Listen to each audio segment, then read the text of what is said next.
broadcasting on the DVC to all points unknown.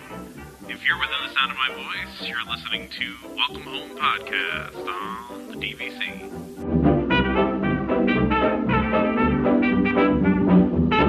Hello everyone, thank you for joining us on episode 6 of Welcome Home, a Disney Parks and Vacation Club podcast. I am Tom, and I'm here with Trevor and Damon. Hey guys!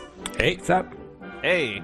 We got lots of great topics to talk about this week, including crazy lines at the opening of Pandora and Guardians of the Galaxy. And I mean, really crazy lines, the craziest lines I think I've ever seen, and I'm sure you guys too. But a new fastpass policy also just went into place at WDW at Walt Disney World just a couple days ago here, and so we're going to talk a little bit about that. Some really cool new merchandise that Damon said if we don't talk about, he's going to quit the podcast and never talk to us again. So we had to make sure we included that. But first, before we do any of that, we're going to talk a little bit about my upcoming trip to Disney World, which is happening next week, not this coming week, but the week after, and basically everything that went into planning it. And we want to do this because a lot of folks that listen to the show and that tune into this and to listen to other podcasts and things like that, the biggest issue with going to Disney World is there's so much to plan and there's so many different things that are going on there. So we kind of felt like if we talked a little bit about how I planned my upcoming vacation, and also, obviously Trevor and Damon are going to be talking a little bit too about how they do their vacations, we can, kind of give you guys some insight into some of the different ways we do things. So just to start off here, Trevor, did you want to say something real quick before we... Well, so I was just going to ask, so you've set yourself up at Boardwalk and Poly for this trip, right? So Yes. It's a split stay, right? Yeah, so it is a split stay, and so the cool thing about this is I've never stayed at either one of these resorts, and I talked a little bit about this last week. So I'm going to Boardwalk. I've always wanted to stay at Boardwalk because first of all, I don't know if you guys have ever checked out just the Boardwalk in general, but it's kind of one of my favorite places to hang out. Just because there's really neat things there. It's really pretty at night. It's kind of based on like an old school Atlantic City, New Jersey, boardwalk. And it's really lit up at night, and there's like boardwalk games and drinks and food, and it's just a fun place. And I always thought it would be kind of cool. Plus, you get the added bonus of being, right at the back of Epcot, and you can walk right into Epcot. You have your own special entrance to Epcot. I mean, how cool is that? You can't really get much closer to Epcot than that, which is cool. So actually, where is that entrance? Is that like back by the Britain Or it's right next to France. France, yeah. By France. Oh, okay. Yeah, there's a little actually gone back there. drawbridge that actually opens up for like for illumination stuff to come through, and that's kind of, you walk kind of towards that area. I believe it's called the International Gateway. Correct me if I'm wrong, Damon. I think so. Yeah. Yeah, and it's kind of nice because you have your own. I mean, you literally have your own entrance. Just for those two resorts, pretty much. So that's really cool, and we've always wanted to do that. What's kind of cool about that, though, too. Although I'm not going to lie, I'm kind of sad about... I like going into the front of the park and getting like that view when you walk into the front of every park, that view that they want you to see. Well, the Epcot view is actually probably one of the nicer ones in general. Oh, yeah, absolutely. Yeah. And that's the thing, like, I like walking in and just, seeing the huge, the ball and just like, oh man, it's just such a cool experience when you walk in that way. So I'm almost a little sad that I'm not going to get that by staying there and kind of, I mean, we're probably going to go through the entrance at some point, I'm sure. I'm actually excited because that's where I'm going to be staying as well, but we're only doing Epcot and Animal Kingdom, so for me, it actually saves a fair amount of time since we're really only going to Epcot for a day. To be able to come in and out of that entrance, and back to the hotel, it's going to be nice for us. I'm looking forward to that. Well, yeah, because you don't have to deal with the crazy security lines either in the front. You have your own security basically back there, which is nice. I think, Trevor, you were going to say something too? I was going to ask, are you going to Magic Kingdom at all on your trip, or no? Oh, yeah. Yeah, so you can come back on the monorail and kind of get that... Oh, for sure.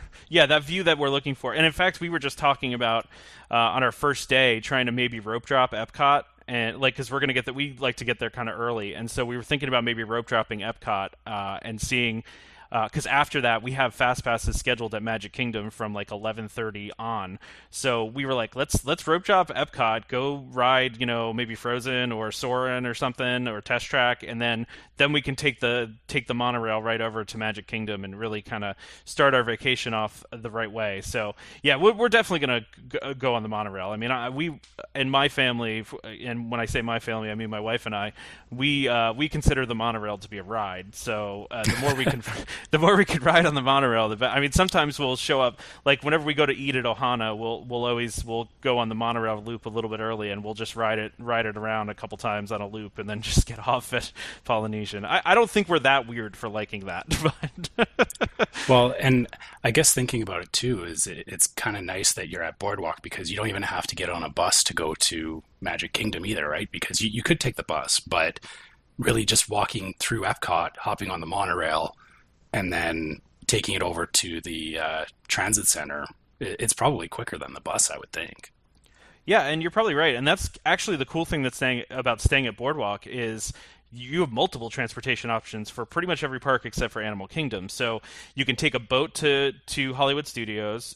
You could actually technically walk to Hollywood Studios if you wanted to. It's a little bit of a haul, and we all know how your feet get after a couple days at Disney. But so you can walk over to Hollywood Studios or take one of the boats. You can also take the monorail to Magic Kingdom, and then you can just walk into Epcot. So it's almost like we're getting to avoid the buses pretty much the whole time, with the exception of when we go to Animal Kingdom. So that's definitely a major plus. And we've actually never stayed at any of the Epcot resorts before. So have either one of you guys ever stayed at an Epcot resort?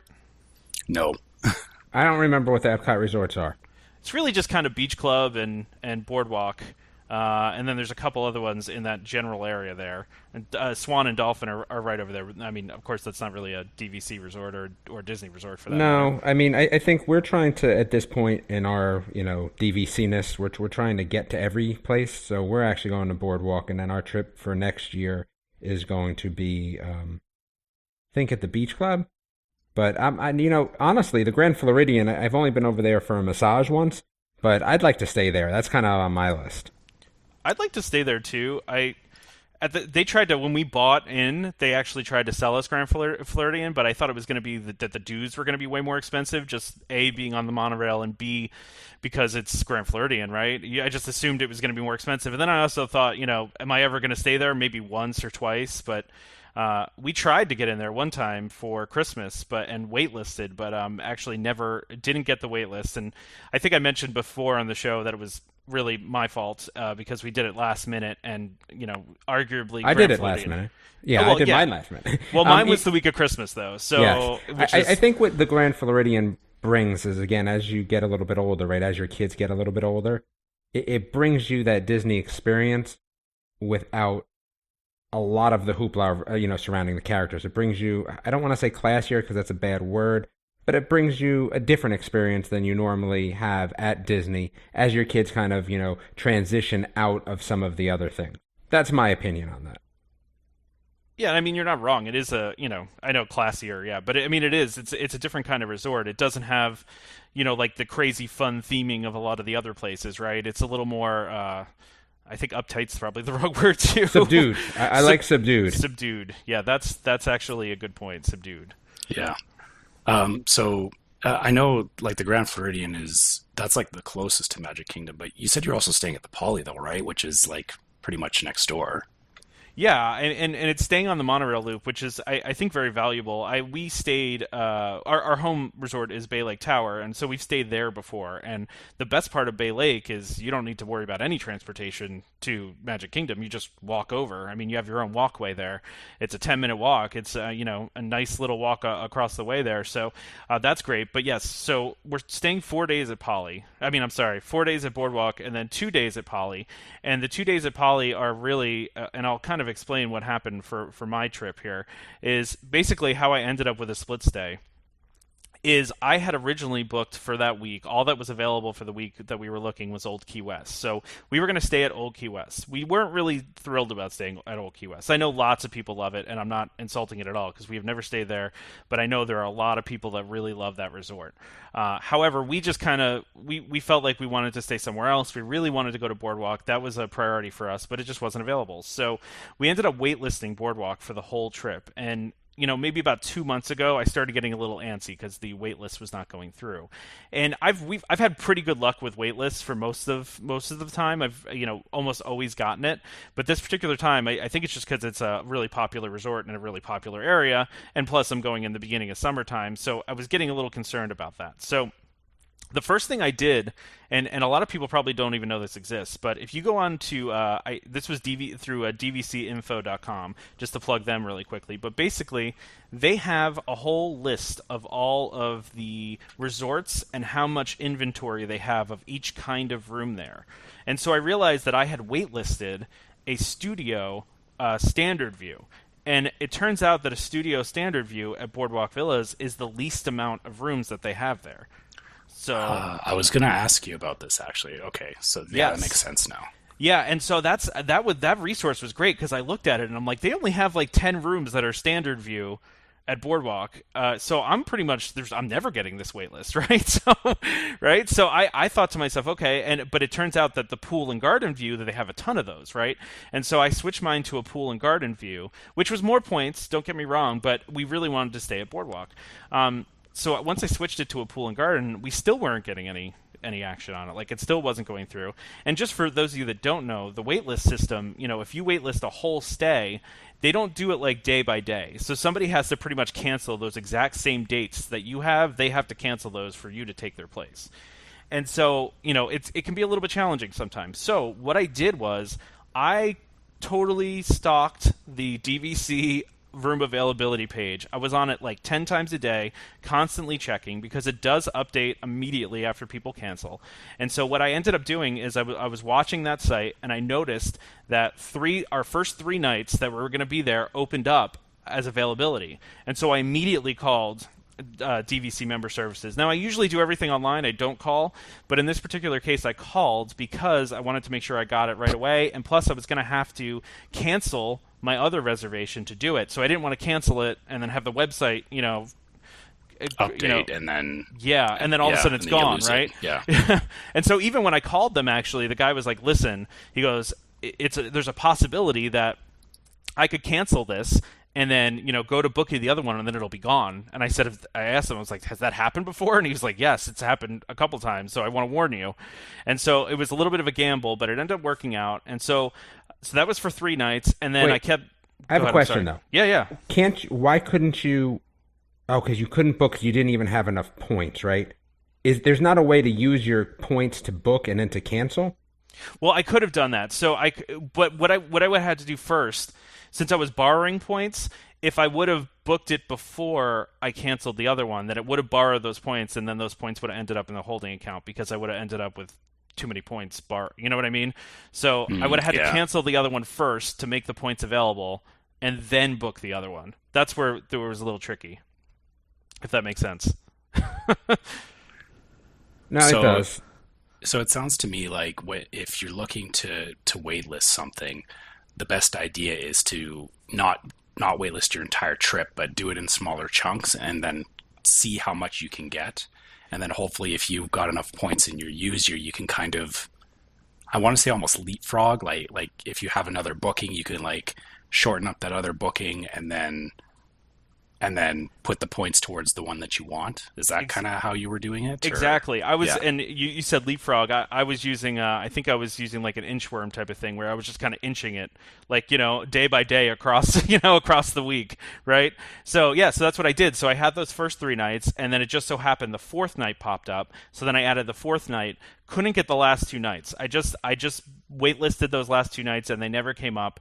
And I just so happened to see that Poly was available for 2 nights, and we've always wanted to stay there too. But so my 4 nights, just to give your perspective out there as far as points goes, my 4 nights at a studio pool garden view at Boardwalk is costing 72 points. At Poly for 2 nights is 50 points. So Yeah, you're talking big difference. It's a huge difference in points. And so I, was kind of reticent for 2 nights to spend 50 points. Now, given part of it is because it is a Friday night, so the Friday night rates for points are much higher. But in general, so we would have paid more points anyway for Boardwalk, but not 50 points for 2 nights. But we're excited to stay at Poly. We've never stayed there before, and that should be a lot of fun. We've done a monorail resort before. I do think it's valuable to stay on a monorail resort, meaning the ones that are accessible from the monorail. But that being said, it's not a must for us. We're not, we don't have to stay at a monorail resort. We like staying at Wilderness Lodge where we can take a boat and stuff like that too. So it doesn't matter that much for us, but. So that's kind of how it ended up with a split stay. We borrowed some points from next year because we're always borrowing points. I don't know if you guys are always using your points within the year, but I'm always borrowing. I try not to, honestly. I kind of like to have them. And again, we're not allowed split stays in our family anymore. We did it once and it's never allowed again. So I don't worry about that so much. But I mean, for us, we wanted to get Boardwalk as well and got waitlisted, but literally got it in a day. For our whole, I never even thought about doing it day by day. We're only going for 4 days anyway. But I mean, we just put in, it was next day and boom, bang, it was good to go. And that happens sometimes with waitlists where you just, like every other waitlist that I've ever done, I had gotten within like a month. I've always gotten them pretty quickly. It's just this one. And I don't know if Pandora has something to do with it or if it's just, because it's kind of like maybe the first or second week after I think school a lot gets of out. it, yeah, because I can tell you is that we've actually done the same week that you're doing, and it was super busy. I mean, just because everyone gets out of school and everyone wants to go. They want to do something. They're like, hey, what are we going to do to get the summer started, right? And that's what they do. So, well, and I think everyone's also thinking along the same lines as, hey, we leave a week early before school's done and we'll beat everybody else that's going down there, but everybody's doing that, so it ends up busy anyway. Exactly. Yeah. Pretty much. I mean, my kids are out of school already. So you have the whole South is out of school, regardless at this point. So anything after this. And then what happens is that as you get into August, it starts, I mean, it's hot, but it starts to get to where the kids are going back to school. And actually, that's personally one of the best times. My family doesn't love it because it can get to 105, right? And we've been down there at 105, but man, it sure is some short lines. That's definitely the good thing about it. Yeah, we used to actually do August. That was kind of our go-to for the longest time, just because it worked out the best to go during August. But you're right, it is sweltering hot in August. It is miserable. I mean, it's still going to be hot next week. I mean, it's Florida. It's always hot. But you're totally right about that. We used to go in August, and this year, just based on schedule, we had to make this one work because we're doing a second vacation in August elsewhere. I know we're cheating on Disney with another place, but you're not allowed to go anywhere else. It's Disney or nothing. It wasn't our choice, It's a family vacation, so I always say, just go to Epcot. You can visit, 10 different countries, and you don't need to go anywhere else. Yeah, why travel the world? It's all right there. Exactly. No passport necessary. Which reminds me, I wanted to ask you, Trevor, and this is completely off topic. Are you going to have to bring your passport to the parks to use your DVC, to use your DVC benefits? Because they check our driver's licenses. Do you know if they take Canadian driver's licenses, or would you have to use your passport? Just out of curiosity.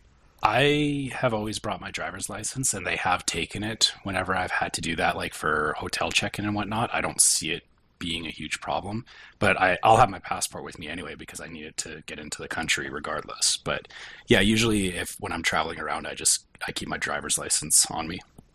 Yeah, I was just curious if they accept that or not, because I would assume that they would. It just, you never know, So anyway, that's off topic. I was just thinking about that yesterday for some reason. I wanted to ask you that since you had experience with it, I'm sure. So I mean, really how I ended up with the resorts I wanted, with the reservations I wanted, was really just monitoring the DVC website. And then when I did see something, acting on it quickly. I think that's probably your best bet, is doing it that way. Like I mentioned before, I've never done a split stay, so this is going to be interesting. I'm excited to do something different like this, and since I don't have kids, it's probably a little bit easier. I would think. It's just the packing and unpacking is tough when there's more than 2 people. I think that you'll be fine.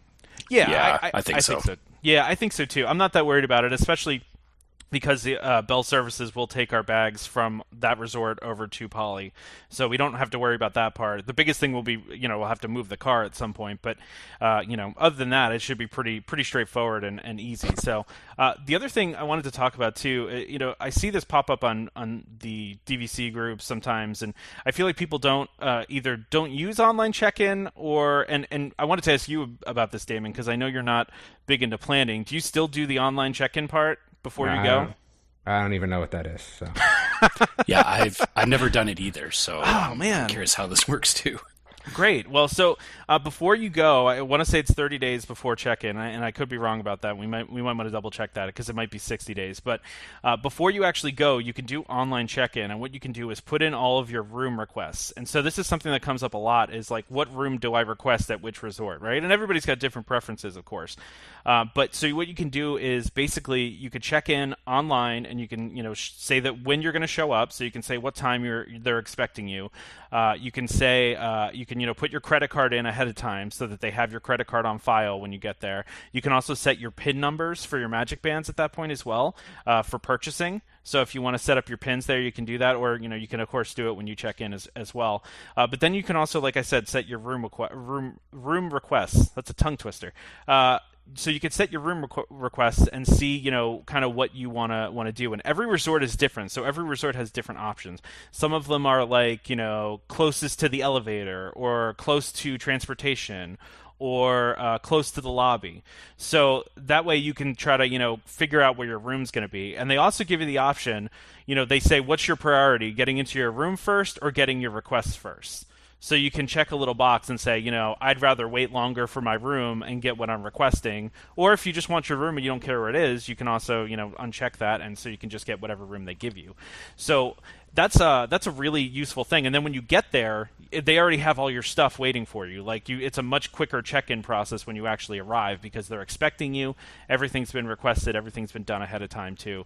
And I've also heard too before that people for room requests, and this is going to sound really weird, but I've heard a lot of people before they go, like 24 to 48 hours beforehand, will actually fax their room requests in. They'll use a fax machine. What?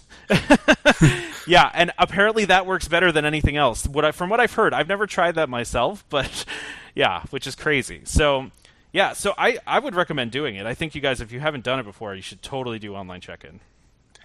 Yeah, I was wondering about that myself. So actually, as far as the room request goes, I phoned member services because I was looking at the different rooms that are available at the Poly for my trip, and there's 3 different longhouses you can get standard rooms in. So I actually called and requested the longhouse that I wanted.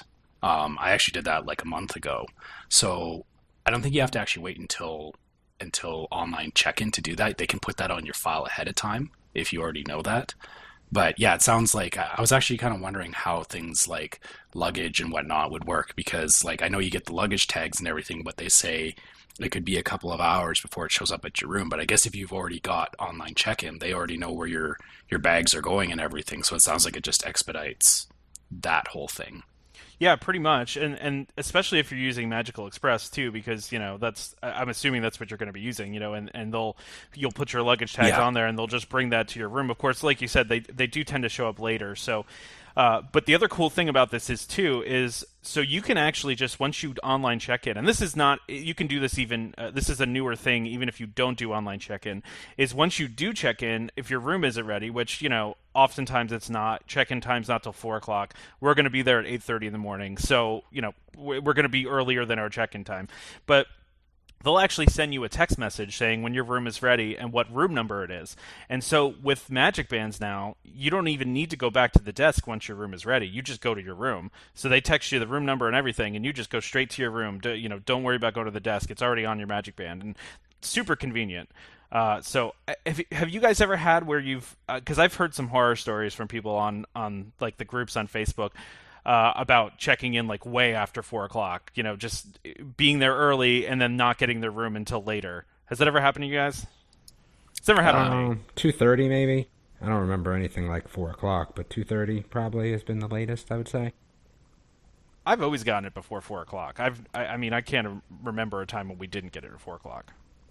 We've always arrived like in the evening just because of how flights work out. So yeah, For us, it's usually we just walk in and then they just send us straight up to our room. So I can't say I've ever had to deal with that. Well, that's good. That's good. Some people I've heard from a couple of people that said they didn't get into like 11 o'clock at night into the rooms, and I'm like, that's crazy. Oh wow! I can't imagine that. So, I mean, who knows, though? Some people might be exaggerating, too. So, but also celebrations. That's another thing that you can do. You used to be able to add it online, but for some reason, the past couple times I've tried to add my celebrations through the DVC website, they're not showing up, and I don't know why. Yeah, I don't see them on there either. I went looking for that, too, and I ended up phoning member services and telling them explicitly what I was celebrating. So, yeah, and, I found, too, that the system for celebrations is not always like, even when I've told them before or I've done it online and I still get there and they still don't know about it somehow, like I don't know what the issue is there, but for some reason it doesn't always show up. And so I would recommend to anybody, if you're celebrating something, when you check in, even if you've done online check-in, mention to them that you're celebrating so you make sure that you get your buttons. Yes. Yes, because the buttons are actually important. What's that, Trevor? Make sure you get those buttons. Yes, the buttons are worth their weight in gold, for real. And that is not a exaggeration in any way, shape, or form, because when you go to restaurants, when you're just walking around the park, not only do cast members look at your buttons and, celebrate whatever you're celebrating with you. If it's your anniversary, they'll say happy anniversary. If you're celebrating birthday, they'll say happy birthday. That is the one thing that cast members are very, very good about pointing out, is those buttons. But also, you'll just get free stuff. I mean, the one time we went, one of our friends was celebrating a birthday, and literally every dinner she got a free cupcake for dessert. So they do little things for you. Sometimes you'll get people. I've heard people get free fast passes. I've heard all sorts of different things that special things. Free that fast passes. Those days are long gone, I think. No, still happens. they put them on their electronic fast pass, or they'll just kind of like let you through the line. Yeah, they'll give them. You can still get the paper anytime fast passes. I've seen those handed out a few times. Oh yeah, that's happened too. Yeah, that totally happens. So yeah, go ahead. Sorry, I should put a caveat to that. Is that I've seen in a few places where people have posted about they've been celebrating an anniversary and they're like, oh yeah, we had, like they pretty much hit the jackpot where they get like all kinds of awesome stuff from the cast members and like tons of Disney magic, and then other people come on and they're like, oh, I went on my trip and like one person said happy anniversary and like we didn't get anything else. And so I guess the disclaimer with that is, yeah, the buttons are there so that people know you're celebrating, but don't assume that it means that you're automatically getting free stuff. Like it's nice to have. This is going to be interesting because this will be my first time there. I think that any of us is actually going to have a button. So I'll let you know. It's going to be actually I think we're going to be there on my birthday. And I think we've actually been there on my birthday before, but I've kind of been like, whatever, stupid buttons, I don't really care. But for free cupcakes, it might be a different story. This is actually interesting because so Tom, you're celebrating something. You're celebrating as well, Damon, and we're celebrating our anniversary down there too. So I'll be curious how all of our experiences with that. Tom, what are you celebrating again? So my anniversary is in July, and so we always go to Disney in either June or August. So we always are celebrating our anniversary when we're there. So they don't care if it's actually happening in that month. They just care if you're there celebrating that, then that's fine. wait. I don't. So I could celebrate my birthday like a month later. Is that what you're telling me? I mean, yep. Theoretically, you could. They'll just give buttons that they don't verify any of this stuff. So if you wanted to just go up to the desk and say, it's like this whole fast pass scheme. That's what you got going on there. So. Yeah, and so for us, like our anniversary is in August, and we're going in September. And then next year, my son's birthday is towards the end of May, but we're going at the beginning of May, and we're celebrating his birthday. So yeah, they don't. It doesn't I'm going to be the one on record though to say that I don't like that, but okay, I'm going to let you guys slide because it's you guys. But hey, listen, if it's not your birthday, it's not your birthday. But the reason it's hard we're going, line up Disney and some of those events sometimes. So. It's not like we're trying to take advantage of the system. It's literally we're going on vacation to celebrate our anniversary. We just can't go on our anniversary. So that's what the actual issue is there. So I swear I'm going to put myself on mute. I'm just going to stick myself on mute. But here's the thing. But doing these celebrations, it doesn't guarantee you anything. I understand that part of it. Yeah, so it's not like, it doesn't guarantee you that you're going to get anything. I mean, there should be two separate buttons, celebrating and the actual event. And then you make the event buttons where people actually get cool stuff verified by licenses and/or marriage certificate faxed in beforehand. That's what I want. There we go. Add that to another DVC perk list. That's a lot of verification. but see, it's not necessary. Aren't just a DVC thing either, though. No, that's true too. Yeah. That's true. Yeah, that's on everybody. But make it a nice DVC thing, right? So if you are there celebrating something special on this DVC, I'm all about getting these weird perks. I just add that to the list. Well, so I have heard of some DVC members that so whoever their person was that sold them the contract, they'll actually get phone calls from those people for like birthdays and anniversaries and stuff like that. So I get emails. On who you're dealing with. Yeah, I get emails. I don't get phone calls. I don't DVC think so. will celebrate though. For you. See, I have literally not heard from my DVC person since we bought, not once since then. And I've seen, I love my DVC guy, and I hear from him all the time. See, maybe I'm too poor or something. He knows he's not going to get any more points out of me. I just recently got an email from my guy, I think, saying to stop by when we were down there on vacation. Again, so do they do anything again when you stop by? Like, so if you go there to buy again, do you get those free fast passes like they used to do, or do they do anything if you spend your time with them? I'm sure they probably would. Sure, they give you ask nicely. If you ask nicely. I just want an ice cream sundae. I don't care about anything else. Well, I wonder if that's interesting. I wonder if that's an interesting way to get around some of the crazy Animal Kingdom fast pass issues. Yeah, I could sit online, or I could sit and listen to DVC people try to sell me more points. Some more stuff. If I'm getting a free fast pass that there's no caveat on where I can go with it, that doesn't necessarily seem like a bad deal to me. Assuming it's not restricted. I feel like they wouldn't do that for Pandora right now. Yeah, but if I remember though, those fast passes were all encompassing. Like when we at least went to buy our points, you could do whatever you wanted with them. They didn't even have days on them. You could just use them for your stay whenever. When we did it too, they actually told us that they were for anything, but then we tried to use them for anything, and they were like, "Oh no, you can only use those passes for certain things." And I'm like, "Well, they told us it was going to be anything." We weren't that mad about it, and they actually let us through. But it just, yeah. What did you try to get on that you couldn't? To be honest, I don't remember. But it was something that was super popular. It might have been like Toy Story or something, or like, yeah, you can't use this for Toy Story. And this was like 3 years ago, so, Wow, that's interesting, because I think that's explicitly what I used all of mine for, was Toy Story. What was interesting to me was, not only did my guy give us fast passes and my kids fast passes, gave fast passes to everyone that was with us on our vacation. Oh, wow. Geez. Yeah, that's nice. So you're willing to take advantage of the free fast passes for the DVC, but not the birthday pins and anniversary. Hold on a second. Free fast passes for the DVC is something that's been handed to me by a cast member of Disney. Is far different than celebrating my birthday when it's not my birthday. Hey, listen, that's just my personal opinion. I mean, I wish I could celebrate my birthday every day, but I kind of can't.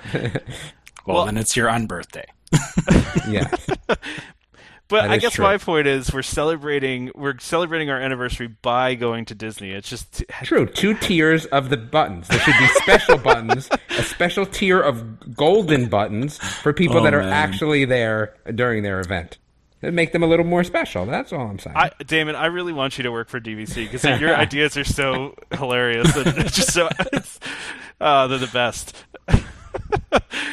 Anyway, sorry, I think we got a little off schedule there, but yeah. So we've gotten on our anniversary before too. We have gotten, and so Damon, are you okay? Like, so sometimes we've gone before like a week after our anniversary was over. Doesn't count. No, it has to be on the anniversary. I mean, you only got married on one day, right? You didn't get married in a month, right? Like, yeah it's got to be that day. Listen, that's just how I would work DVC. There should be a whole section of what would Damon do DVC edition. We can make a podcast about just that. Let's have. I want my own episode. So Trevor and I will just take a week off, and you'll just talk the whole time about what you. Well, I have to have ideas, to bounce off of people, because I might come up with a gem, and we'll make sure people are listening. So there's that too. Yeah, there's that too. And you have to have us to tell us that you're crazy. Yeah, that's true too, I guess. That's true too. But anyway, it's so we've gotten champagne before and things like that, just little things here and there. But the buttons are a cool thing, and we don't always wear them every day too, because they are buttons, and this can get cumbersome after a while. So, I talked about kind of how I do my trip. How do you guys typically do yours? You guys do it through the website? It sounds like, Trevor, that you call. I do both, actually. So for certain things like the let them know about my anniversary and room specifics and all that, I do call them.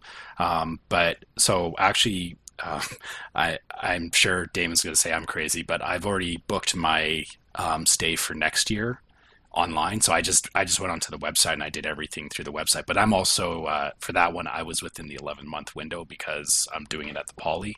So yeah, it was easier to just hop on and do it in the middle of the day than trying to get through to member services.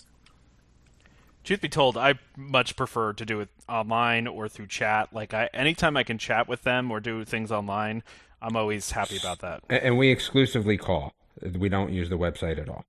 And it's actually never me. My wife does all of the planning of the actual trip. So for us, she refuses to do anything online. She calls and talks anytime she needs to do anything DVC. Like, so we haven't even bought our tickets yet. I guess we have to buy them by, I think tomorrow or something like that. Just like I said, it's a calendar item for us somewhere, right? So we're in our window for when we're going. But she'll even call then, even just to get tickets and stuff like that. She'll call for everything. Yeah, because even when it's like, as long as it's 60 days out, it doesn't really. I mean, if you want to book fast passes, I know are you a big fast pass guy, Damon, or no? Yeah, I mean, because, again, this time we're only going to Epcot and Animal Kingdom. That's it. We're going to rope drop one of the Animal Kingdom things, and then we're going to fast pass the other one. And I think what's going to end up happening for us is that we're going to do the whole day there, because we're not going to do a park hopper, which, again, we've never done before, which is why we really wanted to be at Boardwalk so that we can go back and forth in between, so, we don't kill anybody, and the family members while we're doing our trip. But, yeah, this is going to be a little bit of a different sort of vacation for us, so it will be interesting. It's definitely going to be interesting for us. But, yeah, I mean, we do fast passes, but we normally try to do our fast passes early. Well, I've already tried to set my kids up for the fact that, hey, we may be at the park at 11 at night. I don't even know when it closes that night. I think it's late. And I'm like, we may be at the park at 11 at night. So my daughter's got me, 7-year-old's got me searching for the stroller because she's like, we're bringing the stroller, right? And I was like, you're 7. Like, yeah, but it's going to be after 9. She's another one like me. I mean, if she could be in bed at 8 o'clock every day, that would be fine. So, I think we're going to have to bring a stroller with us when we do Animal Kingdom this time. It's such a large park too. That one can tire you out pretty well. Yeah, for sure. So that's interesting. Did you say you've never done park hopping before? No, I said that we're not doing park hopping this time. Oh, okay, gotcha. We always do park hopping. Me too. Okay. Normally, what happens for us is we'll do a water park in the morning, and then if we don't do something else, or we'll do water park in the afternoon. So most of the time it ends up, unless there's nothing opened up early that day, we usually end up doing the early opening park and then hit the water park and then go back and do some other park a little bit later in the day, but not super late at night like you guys. I mean, we're usually back at the hotel by 7, honestly. Somewhere Gotcha. 7 or 8, yeah. Gotcha. Okay. Yeah, because I was going to say, I mean, we're all about park hopping, and I was actually just looking at our fast passes, and we're going to talk about fast passes in a few minutes here. But I was just looking at our fast passes and realized that this trip, 4 of our 7 days at the parks are fast pass for Magic Kingdom, and I was like, how did that even happen? Because usually we try to. What do you need to see at Magic Kingdom that many times? There's lots of things to fast pass at Magic Kingdom, but there's also a couple things that we really like Seven Dwarves, where you pretty much have to fast pass that unless you want to wait in line for a couple hours. Yeah, that's true. Yeah, and so but we also are, I hate to say epic park hoppers, but we are. We've done 3 parks in a day before, and we could have done the 4th if we really wanted to. So we really like park hopping. So when we talk about fast pass strategy in a second here, we'll kind of get into how I work that and kind of how I do it. But I wanted to mention really quickly magic bands, because one of the things I see a lot is people ask, like, when do you get your magic bands, and what do you do with them? When I walk in the door and they hand them to me, pretty much. You don't customize yours? Nah. That's how I'm getting mine, because they won't ship them to Canada.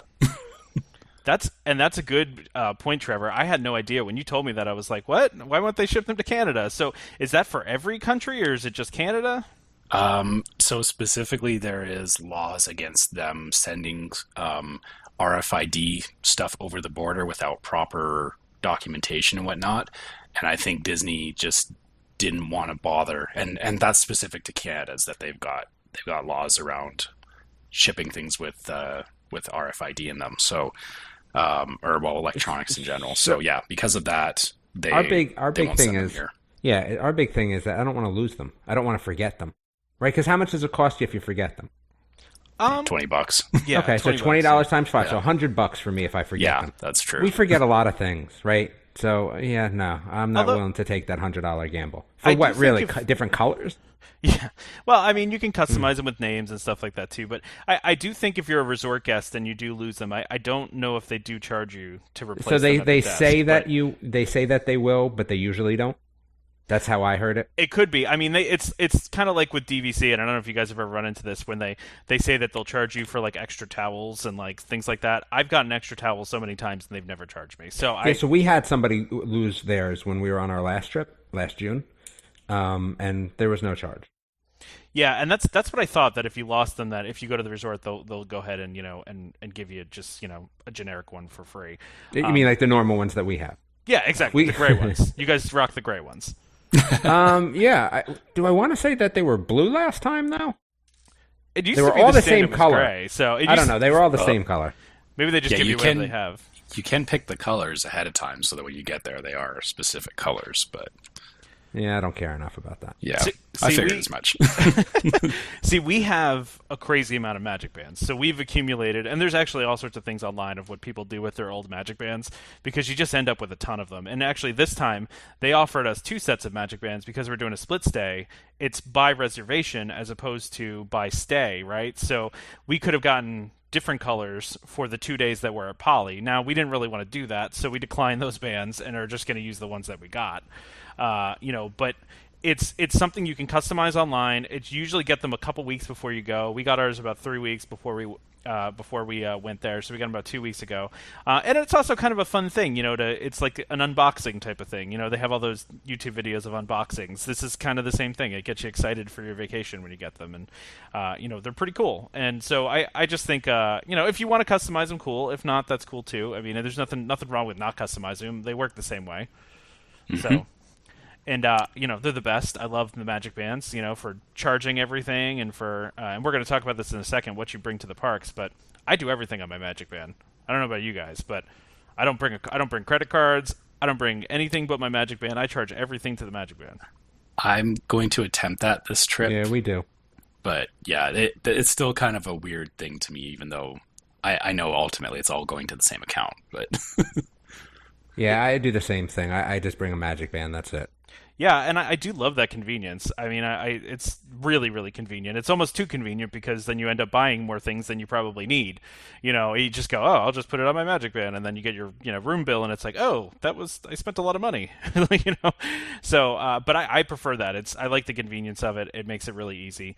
So one of the things I wanted to ask you guys, and do you have any Disney traditions that you do on every single trip when you arrive or during your trip? So, that special thing that your family does every single time you go. And I'll tell you what my wife and I do is, we always go to Magic Kingdom on the first day. Always Magic Kingdom the first day, the first morning. We're there bright and early in Magic Kingdom, and we always like to go to, and I think I mentioned this food item on our last podcast, we really like to go and get a waffle, a Nutella waffle with fruit from, the Columbia House? It's not Columbia House. I don't know why I'm blanking on this. It's a little refreshment stand. It's literally right when you turn left onto when you turn left at the castle towards Liberty Square.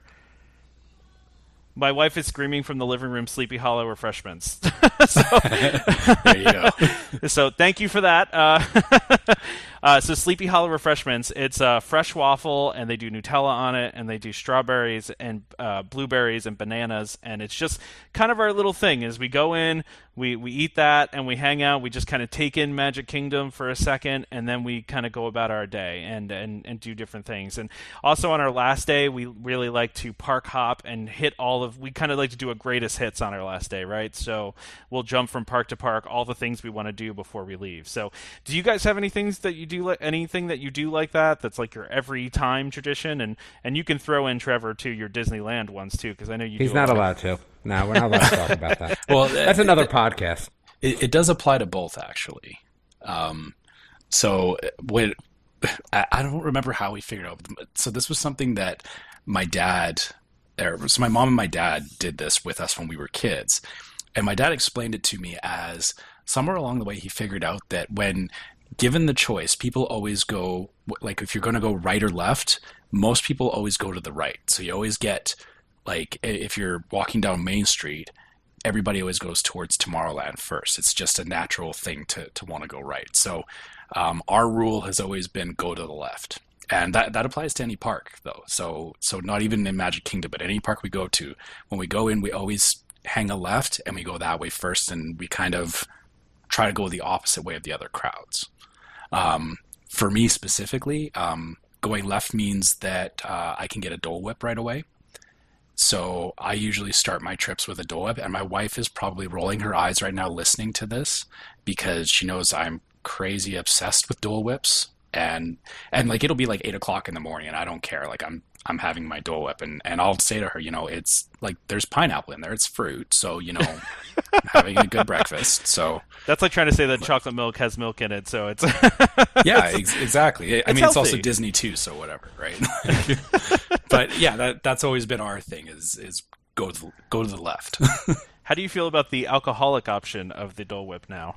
I'm on the fence about it because I'm not a big alcohol drinker, but I would think it would still be pretty good. I may have to stop by Trader Sam's and give it a go. Now, are you okay with the citrus swirl too, or is that is all Dole Whip? I've never had the citrus swirl because in Disneyland they don't offer that. They just offer the Dole Whip, and I know in Disney World they've done a bunch of different things over the years. I'm still very partial to just that. I like the pineapple flavor. I usually get a Dole Whip float, so I like the whip with the pineapple juice. So both of ours are food related. What about you, Damon?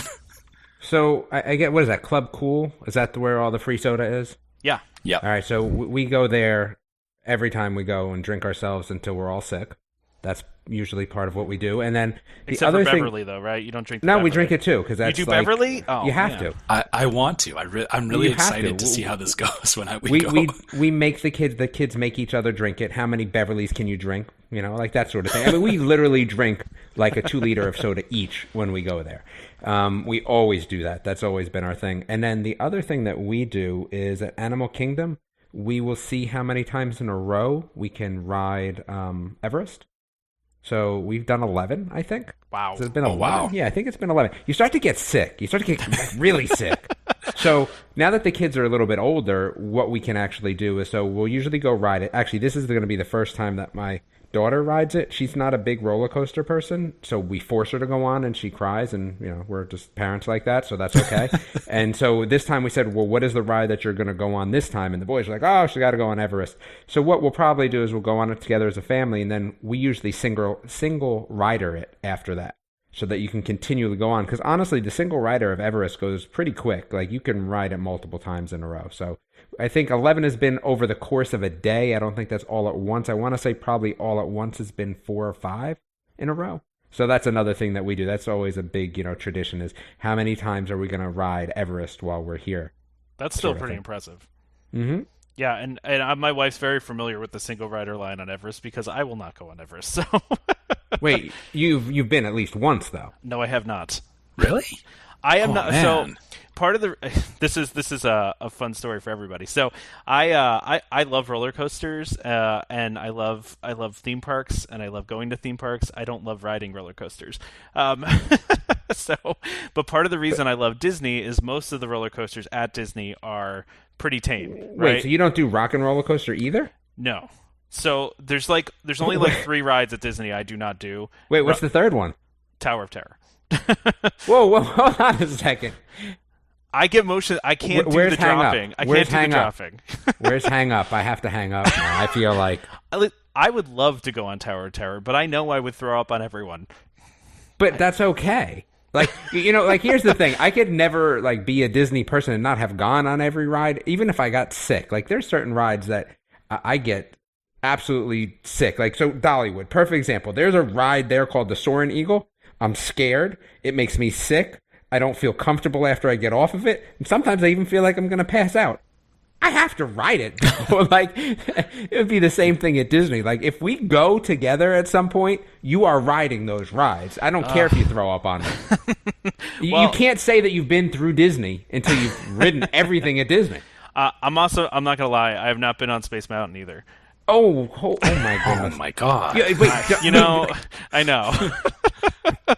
Like, it's almost like we should revoke his DVC card. Yeah. I go on everything else. Everything else. You're talking about 4 of the biggest rides there. Yeah, I know. And I guess, like, my wife, she has struggles with motion sickness, so I do get that part of it. But I mean, she's at least done these things once, and so she kind of. I agree with that. Just once. Yeah, she knows where her limits are. Yeah. But yeah, man, like, you're missing out. I know. And trust me, my wife wishes I would go on with her too. Now, here's the other thing: have you walked the whole line and then just, gotten out of line at the end? No, so you haven't even seen all the cool stuff. Yeah, the queues are really a big part of it too. My wife did that with Mission Space because there's no way she was going on it. Yeah, I'd feel better if you told me that. Like, that would make me feel a little bit better. No, I usually rock the end of the line there. I just hang out and wait for my wife to get off. She'll single rider it, or we'll get us fastpass and she'll just use the fastpass. But yeah, I know. Trust me. And by the way, I'm not adverse to going on Space Mountain. I mean, Space Mountain doesn't really go that fast. I know this. So I will do that ride at some point in my life, I'm sure. And I mean, I'll do Test Track. I mean, and Test Track goes faster. Well, that's what I'm saying. All those things, but. And the bars will not take your head off on Space Mountain. It seems like they will, but they won't. Space Mountain freaks me out just because it's completely in the dark. And not that I'm afraid of the dark. It's just, I don't know. And I would probably do Everest if it didn't go backwards. The backwards part freaks me out too. That's the best part, but yeah, I could see. I do like that part. See, but a lot of people, I'm not alone in that though. A lot of people don't like going backwards on things. So, I don't know. Yeah, that's fair. But I understand your point. I get your points on all this. I mean, do one of them while you're there. Knock one of them off the list while you're there. Like, come back and tell the audience, like, you know what? I knuckled down and I did one of the 4. I'll try to. I really will. I will try. We do try, Wait, you go on Star Tours, though? Oh, yeah, I'll do Star Tours. All right, so Star Tours is far worse than any of them. In my opinion. Space Mountain's easier than Star Tours. Gosh. Star Tours is like the worst in comparison. Really? Makes me the sickest. Star Tours doesn't bother me in the least. If Star Tours doesn't bother you, why do you think you're going to throw up on anything else? I don't know, because it's not the back and forth, like, it's the dropping feeling that gets me. Yeah, my wife doesn't do well with the up and down. Like, there's some roller coasters, if they got the hills, then she's done. And that's why, so part of why I can do all the other ones at Disney is because you don't, like Big Thunder or Seven Dwarfs, there's like the hills, like the train goes like halfway down the hill before it lets go. Like, so you don't get the dropping feeling as much with those. And that's my problem. Like, I can do spinning, I can do any of that stuff. Then just sit in the front row. Well, that's true too. So sitting in the front row definitely helps, and I could definitely do that too. Although I actually have gotten to the point where I don't like to sit in the front row on Seven Dwarfs and on Big Thunder because you almost get less of a ride when you sit on the front row in those. So, but yeah, you're right. I probably should do that, but I will try. I do try very hard to try new things when I go to Disney. So I every time we go, I tend to try something new that I haven't done before. So I will try, guys. I promise. So okay, fair enough. But really quickly here, we do need to move on. Trevor, were you going to say something else? Well, I was going to say. So speaking of trying new things, let's move away from the rides, and we haven't talked about dining yet. So for your trip, what are you doing for dining? Yeah, really quickly though, before we did that, I wanted to read a couple traditions that we got on the Facebook page because I said I would do that, and I didn't want to miss that. So we asked on our Facebook page some of the traditions that some of you guys, the listeners, do, and we got a lot of responses, which is great. And I don't have time to read them all, but there's a couple that I wanted to read because I thought they were kind of cool. And so we had Charlie write in, and he said it's quite a different journey from the UK, especially when we aren't flying direct. So our tradition goes like this: we check into Saratoga Springs, deliver the CMs at check-in some treats from the UK. Chocolate and traditional shortbread always goes down well, which I think is, by the way, really cool that they give the cast members some treats. They're probably their favorite guests ever. Make sure that our room has a good view. Otherwise, it's back to the front desk. Hubby doesn't even bother bringing up the bags unless there's a good view. Flatbreads from Artist Palette to eat by the pool. Collapse into bed. Wake up at 4:30 because of the time zone, and eat at 1900 Park Fair. I mean, that is quite a tradition every single time. So, and their first ride is always Splash Mountain too, which I think is pretty neat. Another one I wanted to read. I can't read all these, but we got a couple people that do Dole Whips every time, kind of like you, Trevor. There's a couple people that mentioned Disney Springs. One that I thought was really cool was from Carol Ann. She mentioned, she said, for us, always have breakfast at Chef Mickey's. Her kids are now 18, 16, and 12, and the first picture of them going was when they were two and 8 months old. And she has a picture from every single trip at Chef Mickey's. So now over the years, every time they've gone, she has a picture from each trip, and I just think that's really cool. I think that's a great tradition. Nice. It's an expensive tradition. Yeah, that's Chef Mickey's is very expensive, and actually that brings us really nicely into dining, doesn't it?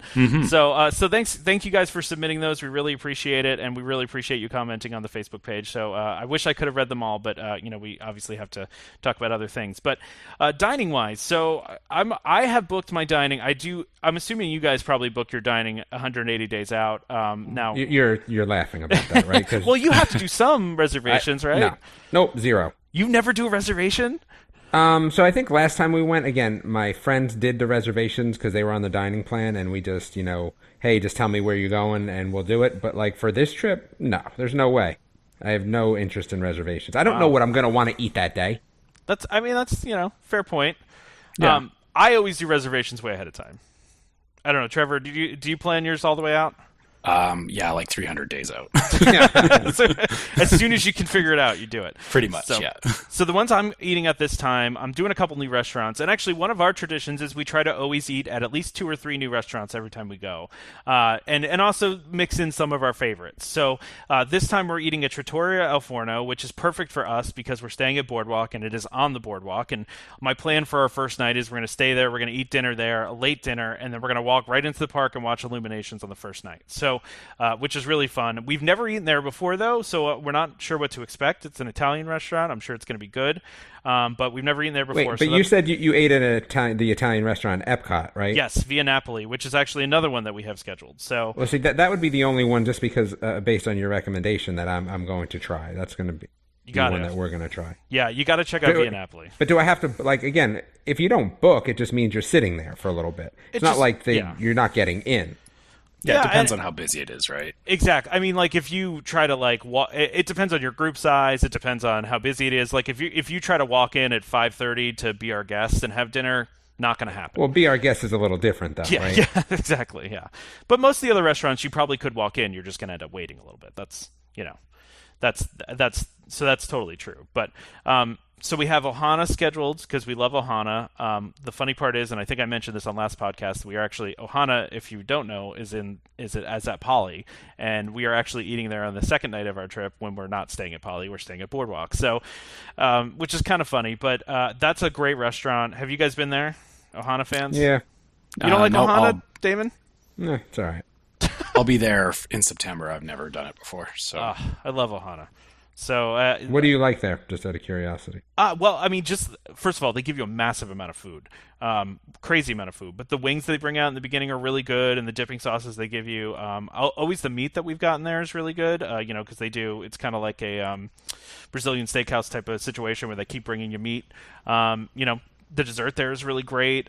Just really everything we've gotten there has been very good, and the service is always good, and it's a fun atmosphere too. So that's the other thing. A lot of times there's music, and they do, games for the kids and things like that. It's just a fun atmosphere. So, but you're not a big fan though. I'll tell you, I'm a little down on Disney dining. Really? Yeah, I have to say there's certain things. After going to Universal, it's kind of put me down on Disney dining a little bit because the food there was just so good and so many different places to eat that I just wouldn't have expected. They put that new chocolatorium nonsense there that was been phenomenal. We ate there twice. I'm a little down on Disney dining. I don't think there's been too many places that I would say rival a restaurant that I could find in my hometown. I'll be honest with you. That's just how I feel. I'm a little down on it. So that's why I'm so interested to try out this Italian place because, again, being from New Jersey, we always had good Italian food, and now not living there, it's a little bit iffier. So I'm kind of going to go on your recommendation as a fellow New Jersey person to try this place, and see how the Italian food is. Well, I couldn't disagree with you more because I think there's like all the restaurants at Disney do something pretty unique, and at least the theming. And I would say, I agree with you there. When I just talk straight food, yeah. I mean, you can get some really unique things at Disney depending on where you go, and there's some really interesting things that you can get too. So you still haven't said good. No, really good. No, we have never had we have literally never had a bad meal at Disney. I don't think I've had a bad meal there, but again, when I start looking at price per meal in comparison, yes, it's vacation, right? So I get that part of it. There's been some good meals there. I would say, Be Our Guest actually was probably one of my recent favorites. And the Chinese food at what did we say? Is that the Yak and Yeti? Yes, which I'm actually eating at this trip. I like that a lot. But if I was to say, do I like the Yak and Yeti better than the best Chinese place that sits in my town?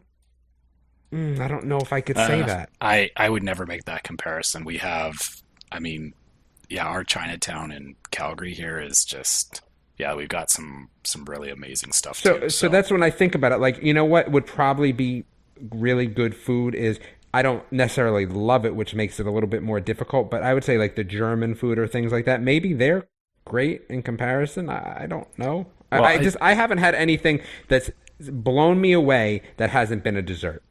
Huh. Honestly, I don't go to Disney. To your point is, I would rather go looking for something different than what I'm used to because I personally, I know what's the name of the place in the Canada Pavilion? Le Cellier? Yes.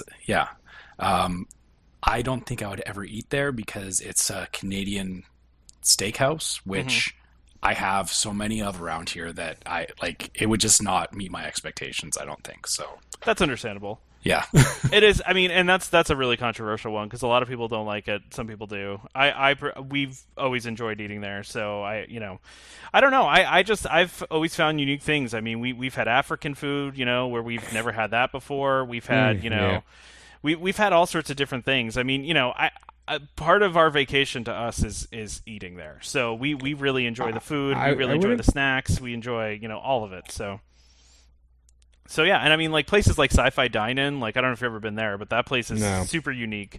You sit in cars, and it's like you're at a drive-in, and they play kind of like old monster movies and stuff like that. It's just a fun place. And some of the waiters and waitresses are on skates and stuff like that. It's a really neat atmosphere. And a lot of places at Disney, you don't go for the food necessarily. So like Chef Mickey's, you're not going there for the food, right? You're going there because the characters. Yeah. And so although I know a lot of people think the food is terrible there. I have found it to be, decent for a buffet. But when you start to factor in that price point, all of a sudden, See, that's, I guess, the problem that I have with it. The food is okay, but it's just expensive. Well, that's the thing. You're paying for the characters as opposed to the actual food. That's you're paying for the experience. Yeah, Mickey has a paycheck too, so. Yeah.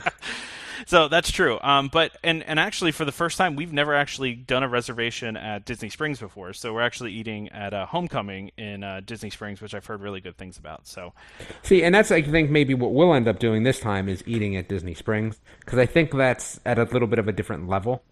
There's a lot of of really. Wait, Wolfgang Puck is over there, right? Now, is it Wolfgang Puck? Yeah. So we eat there, and we like that.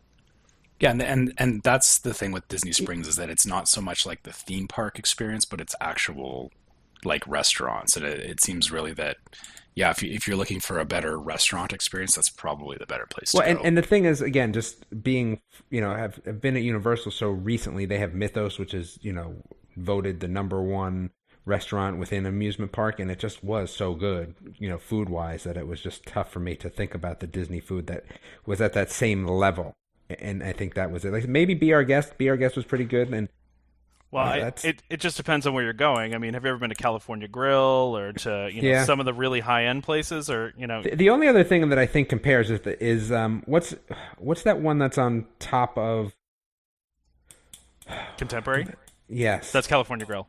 Okay, so we've been there once, I think, for our anniversary, but I didn't get a button because it was like a week later, and I didn't want to be that person.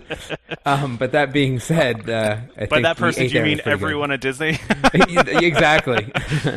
There's got to be people out there like me that don't do it, that want that special button, the gold-plated button, right? Gold leaf.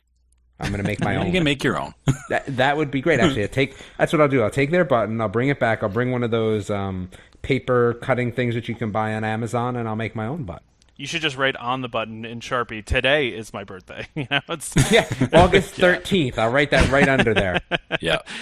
But yeah, I mean, it's if you eat at the higher end Disney restaurants, I mean, they are things that I could get at home, but that are really unique things. We've eaten at California Grill, we've eaten at Citricos, we've eaten at Narcoossee's, we've eaten at Artist Point at Wilderness Lodge, and those are real. I mean, Sanaa at Animal Kingdom Lodge. These are all really, really great high-end restaurants that are places that have excellent food. So I get it. Like not everywhere you go is going to have great food. And actually, it's funny you say Be Our Guest, because that's another polarizing one. A lot of people hate that place, but I've always had good meals there. But I had some good food there last time. I had a good pork chop. I'm a pork chop sort of guy, and it was actually very good. Yeah, and that totally makes sense. But there are definitely a lot of options. You just need to know where to look for them, and be willing to pay some of the prices. And it is expensive. It's theme park food, of course. I was telling somebody though, I kind of expect that, and it's not unique to Disney either. We went to our local theme park and had some, got some pizza and some drinks and like maybe some breadsticks or something. It cost about $40. Are you talking about Carowinds? Yes, I am talking about Carowinds. Yeah, it was very expensive, and it was like the worst food I've ever had. So here's an interesting. We're going to sidebar Trevor here for a second. So that's interesting because I have not been to Carowinds. Oh, really? No. And what do you think? It's all right. Is it worth going to? Yeah, I heard. Definitely. Well, see, here's the thing, though. So I heard that it's got some crazy coasters. So what did you do? Just walk around? Pretty much. There was like 2 things I went on there. So yeah, my wife had a ball though. So okay. But no, you should definitely go there. But the food there. I mean, I paid Disney prices, and I felt like the quality at Disney was much better. And I honestly, I also feel though. I mean, even at some of the quick service restaurants, I do feel like some of the quick services have better food than I mean, if you compare them to a fast food place, it's definitely. Well, what better. did we say the Chinese one was? It's not Yak and Yeti. It's the Tusker House. Yes. Wait, the Tusker House is the better one, isn't it? Well, no, Yak and Yeti is considered very good by a lot of people. No, but which one is the sit-down restaurant? Well, Tusker House is a character sit-down. Yeah, and Yak and Yeti is the sit-down. So what's the little place that's right outside that though, where it's just a walk-up quick serve? I feel like we're getting this backwards again. Yes, but I've been to the one where you sit down and had no characters there. I thought. I don't remember the name. I've eaten there before too, and it was good. And I do always argue with people about this because I do feel like I always see stuff at Disney quick serve restaurants that I've never seen anywhere else, like just like crazy stuff sometimes, especially Animal Kingdom. But wait, the Tusker House is African food. Yeah, I'm not talking about that one. There's and Yak and Yeti is sit down or not sit down? Yak and Yeti sit down. Okay, yeah. so what's the one that's right outside Yak and Yeti that serves Chinese food quick service?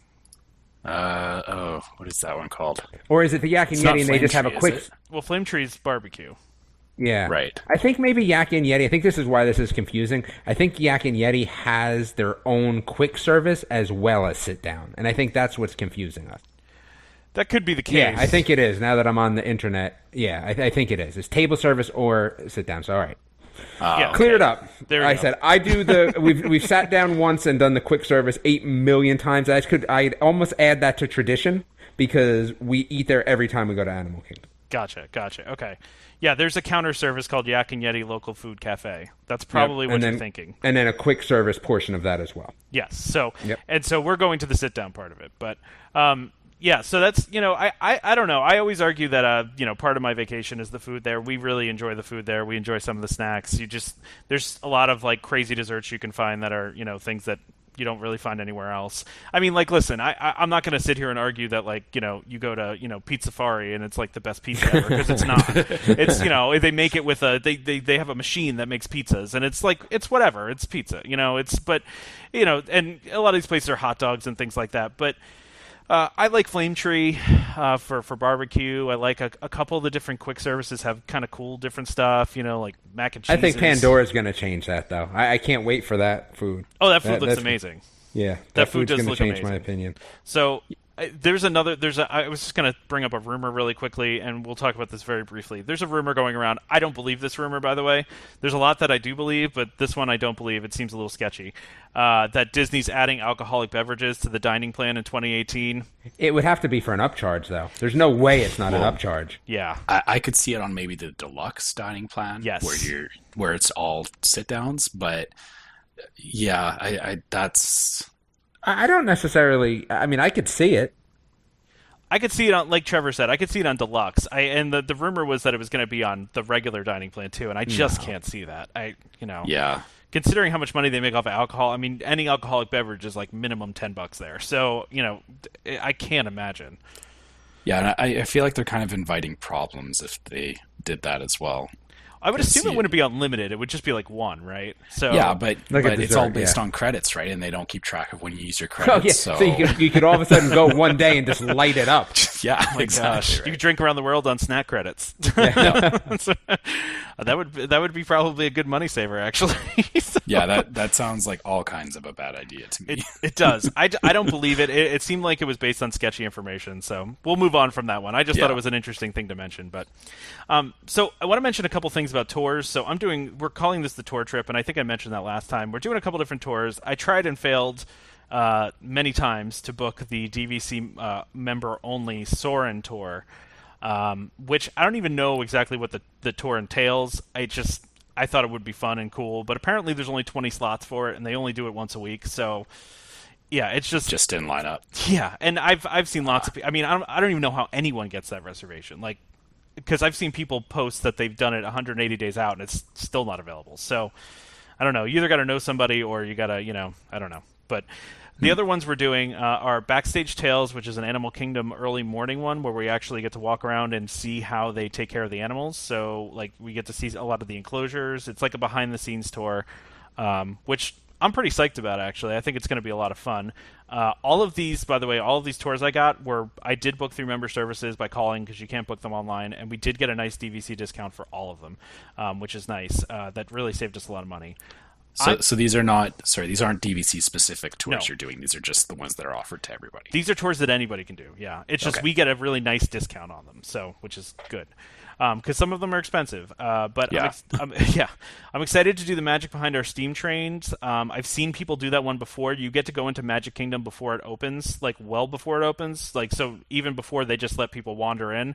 I have to be there at like 7:15 so for this tour, so you get some really cool pictures of empty Magic Kingdom, which I'm excited about. But I'm also just excited to hear the history behind the steam trains and, see how they're maintained. My wife is abstaining from this tour because she has no interest whatsoever. So she's going to sleep in, and while I'm on this tour. So, and then we're doing Behind the Scenes, which I've always wanted to do, which is if you've ever gone on the the boat ride whose name is escaping me at the moment. Land. Thank you. Living with the Land. Yeah. Where they take you through the greenhouses. This is it's a pretty cheap tour. It's like $20 a person, and we've always wanted to do it before. It seems kind of interesting, so we're going to check that one out too. So we're going to move on here quickly because we are, as usual, talking way longer than we planned. So way behind schedule as usual. So we're going to talk fastpass strategy really quickly here. One of the things we want to bring up is talking about a new policy that Disney just put in place, cracking down on people abusing the fastpass system. I don't know about you guys. I had no idea people were doing this. I'm not surprised, but yeah, it seems like it's an awful lot of effort just to get a fastpass. I don't think so, because I think people, I mean, you had two different ways to do it. Like, so annual pass holders were just bringing their other person's magic band with them. I mean, I don't think that's that hard. I mean, I don't think it's a lot of effort. I mean, I'm glad they're cracking down on it, because I thought it was way too easy to do. I think it even went a step further than that. That some people were, I don't want to say selling their fast passes, but I think they were. Like, yeah, there was people that were like, they were. The way I understand is like they would actually buy a whole bunch of tickets that they were planning to use throughout the year. So they had tickets that were valid for like the next 2 years. And they would use those tickets to book fast passes for a time that they weren't there. And then they would actually sell that as a feature on different websites and whatnot, which is But how much does a ticket cost? A ticket is pretty expensive, so you'd have to be getting a lot of money for those fast passes. Right, but if you think about it, like if they buy these tickets and they're planning to use them a year and a half from now, but if they book like, you know, if they go in and they're booking fast passes like every day for the next year, I'm sure that they just paid for the cost of those tickets. I see what you're saying. Yeah, and people were using somehow expired tickets too, is from what I read too. I guess like Disney didn't have a way of knowing that there was no tickets associated with that magic band. I don't know. It's some strange thing where there were expired tickets or unexpired tickets, and so yeah, there was this crazy loophole that I had no clue about until I saw this. And basically, Disney's just cracking down on it. So now, they're going to have a validation system where you have to have been in the park that day. Exactly. Right. Yeah. That's why you scan your finger when you go in, and I think that's a great idea. I would agree. I think this is going to help everyone get more fast passes, right? Because you can only imagine how many fast passes were being taken up by the system that way. Oh, right? yeah. By people cheating the system. I'm sure lots of people, especially same day ones.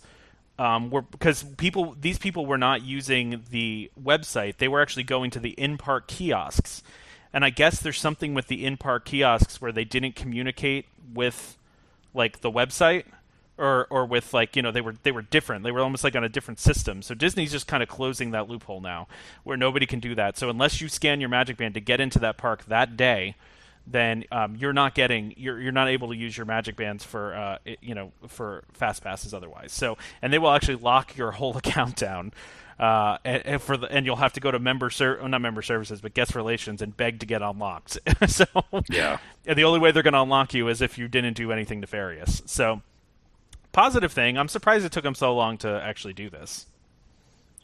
I mean, yeah, it's weird that they've had the system in place for so long and they haven't realized that there's a loophole. But obviously the problem is that a lot of times these things aren't obvious until somebody's actually out there exploiting them. So I think a lot of it had to do with it. You know, there's this whole money issue, right? So how much does it cost to fix the system versus, you know, how much are people complaining? I think that the complaining just got so much, especially with, you know, personally, I think a lot of it had to do with Pandora. Because, you know, people are trying to get on these rides. The lines are freaking ridiculous. And all of a sudden, you know, it becomes more of an issue. If you're sitting, listen, if I have to wait an extra 5 minutes, am I going to think about this and complain? No, but if I have to wait 3 hours, I want to know why I have to wait 3 hours, right? And I think that's part of it. And on the flip side of that is you've got people out there that are willing to say, hey, yeah, I'll pay you $20 to guarantee that I get my fast pass that day instead of fighting with everybody else. Oh my goodness, I'm sure it was way more than $20. Well, yeah, whatever, whatever it is. But yeah, obviously, yeah, Pandora's kind of highlighted that there was an issue there that needed to be fixed. I think that brought it to the forefront personally. Yeah, I think you're probably right about that, and it's good for them to, and like you're right, it's probably was a priority thing where it was like, well, we've got all these other things in the system to fix. Like We're trying to make later. Pandora, right? Yeah. Like at the end of the day, Yeah. kind of not to worry about FastPass. I'm trying to make Pandora here. Exactly, and we're trying to make sure the fastpass system just works every day, that it doesn't crash, and we have enough server and all that stuff. I'm sure it was just low on the priority list, and they finally got around to it. And it was probably also a hard problem to figure out too. It's like, how do we make this work? Because they sell their tickets and you can use them anytime within, there used to be a no expiration option too, where you could have them forever and before you had to use them. So that was the other thing too. So they probably just were trying to figure out how to actually fix it too. But it seems like they found a good solution, and so we're going to move on from that because that was a really quick thing. But it's definitely a positive development. But I wanted to bring up FastPasses because I was saying this on Facebook to a couple people, and people were wondering how the FastPass system works, and you always hear people like, "Oh, I wish I missed the old FastPass system," right? But there's so many things you can do with the new one. You can get way more FastPasses than the old system. No, you can. Mm-mm. You can. Well, hold on. So let's rephrase this. Can I ride Toy Story 4 times in a row? Possibly. Tell us, Tom. How would we do that? I mean, but you couldn't really do that in the old system though either, because you would get your ticket and then you have. Well, to let's wait. say I started first thing in the morning, right? Yeah. I rope drop Toy Story with a fast pass early morning, and then I get another one for Toy Story. So and then I go on again. They get another one. I've gotten 3. I've gotten 3 before for Toy Story. I'll tell you that. My average is usually 5 a day. I've gotten 8 before total, and so yes, exactly what you're saying. All right? tier 1 though. You've gotten 8 tier 1s. 8 of a variety of different ones. So it could have not been tier outside. 1s though. Not always Okay. tier 1. No. Okay. But the strategy that I've always employed is doing my fast passes as early as possible. So when I'm scheduling them ahead of time, doing them as early as I can possibly do them. And then on the third one, I always go as early in the hour time frame as I possibly can. So if it's 11:30 to 12:30, I get there at 11:30. Yep. The second I use that fast pass, and I'm not even kidding about this, as soon as I scan my band, I am already on the app picking a new fast pass for the next thing. And this is the big trick, is that I don't think a lot of people are necessarily using the phone app at this point. And yeah, if you want to really get ahead on the fast passes, like you said, you have to be on that app and booking them as quick as possible. And you'd actually be, that's exactly right. And you'd actually be surprised. Some of the tier 1 rides are still in there. There will be times available for them, especially now with like Toy Story and Soarin' with the the bigger capacity. There are ones that show up, and especially because people cancel them too, so it frees things up. So I mean, there's availability out there, and Damon, I think you probably could make it work. I mean, we always rope drop Toy Story and have Toy Story as our first fast pass, so we'll ride it and then get back out and go and use our fast pass. But I think now that people book it throughout the whole day, right? The way the system works now, is I just don't think you can get that fourth Toy Story in the day. I mean, I've tried. I haven't been able to do it. Well, maybe go ahead. Sorry. Yeah, I was going to say after the changes they just made, I'll be curious how. Yeah, this I'm shakes out in excited the about next that couple of too. months. Yeah. And I wonder if because of Pandora, if that kind of lightens the Toy Story load. Because at the end of the day, that's the biggest line in the park before Pandora was opened. Yeah, so it's going to be interesting. Well, that's moderated too, though. Even since they've added the whole nother section, the third track. Ever since they did that, that's calmed down a little bit. I don't know. I still see the 90 to 120s. Oh, that does happen. Yeah, I mean, it's better than what it was before. There, it was. It got up into the. I've seen it really long before, like a couple hours, like 4 hours. But even Soarin', the other day, I was just looking at wait times for Soarin', and it was like 45 minutes, and I was like, wow, you never see a 45-minute wait for Soarin'. No, I think the first time I even went on it was like 120. Yeah, I mean, it was pretty bad. But so that's the thing. I have gotten a day of FastPass for Toy Story before since they've upgraded it. So it is possible. It's out there. It's just a matter of looking and taking advantage of the system. And truth be told, with the old system, with the paper system, you by the time you got to that you could get the one pass, and by the time you used it, it might be sold out for the day, because those would sell out for the day too. So I always argue new system versus old system. I prefer the new system. I prefer the old system. See, it gives you so much more flexibility though. And I've had to deal with the old system at Disneyland still.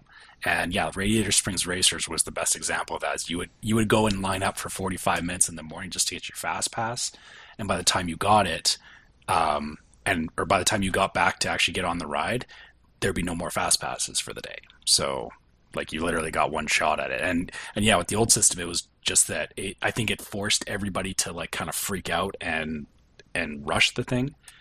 Whereas with the online thing, I feel it takes a lot of the pressure away from people feeling that they have to like go over there, get their fast pass, make sure that they're like first in line and all that kind of stuff, right? Because you can do it all. I don't know. I'm going to be the one that disagrees. I like the old system, and it's not like I haven't used the new system. I just happen to like the old system personally. But I just like the flexibility of like if I want to change my time, I can change it to a different time. If I'm running, if I'm running late or something like that, I could, I get to pick the time as opposed to just putting my card in a machine and it tells me what time I need to come back.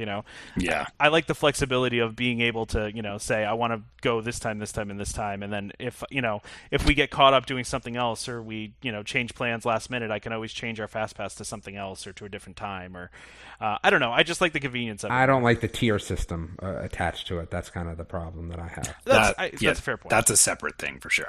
I'm not a huge fan of the tier system either. I'm not either, and then I understand why. Yeah, that's exactly right. I don't like it either, but I also understand. Like, it's to the point where at Epcot we only have two. Like the day that we're at Epcot, or one of the days, we only have two things fast pass there because nothing else needs the fast pass.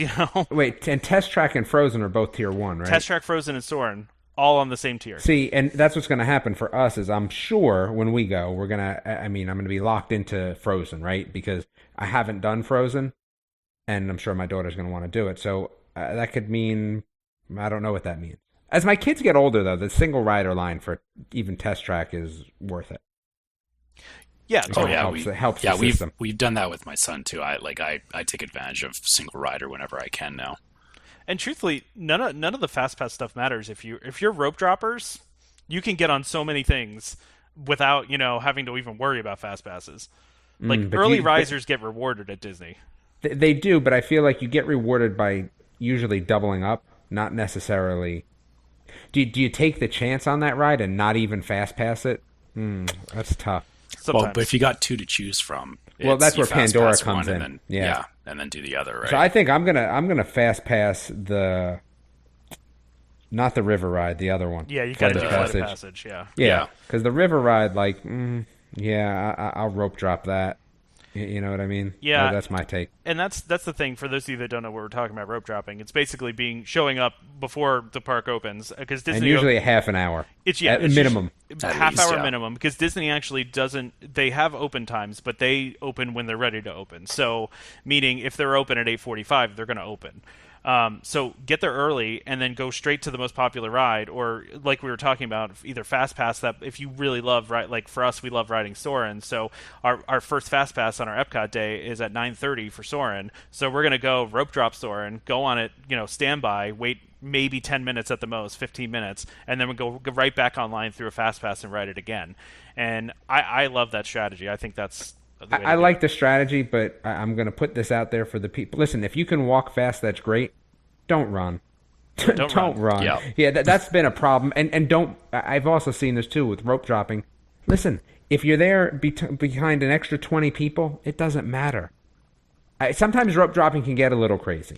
It can. It doesn't get so much at Disney. They do a really good job at it, but it's just something to keep in mind. Like, it's like when you drive 10 miles over the speed limit to get there 2 minutes faster.